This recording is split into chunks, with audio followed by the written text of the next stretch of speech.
How can you rebuild trust in a relationship when it's been lost? The first thing you have to understand is you need to take your shoes off and walk in your partner's shoes. You need to know where they're coming from, how they feel. You need to empathize. You need to be sincere. If you really are genuinely remorseful about what has happened and what trust you have violated, what you've taken away from them, you need them to understand that you know how they feel by acknowledging those things that are causing them pain.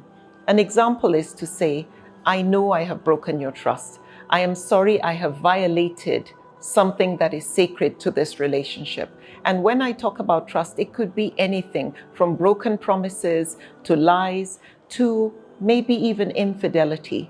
Now, everything is subjective to the person on the receiving end to decide how they want to interpret your apology, your show of remorse. You have to be sincere.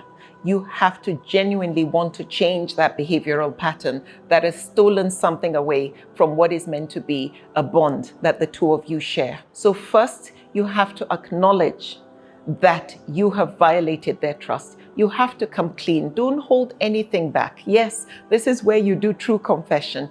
Admit your faults. Make them know that you are coming clean, telling them everything, and ensure that later on they don't find out some missing bits of the story. Why? Because it's going to be much harder for you to apologize again in the future and for them to forgive you. The next thing is you have to show sincerity in what you are apologizing about by not repeating again. Genuinely make sure you show effort, that you don't show patterns that look similar to what it was that you did before, because they are already suspicious. They are already paranoid. You have to respect that. That's an emotion that you caused. You triggered that. Then you need to be patient.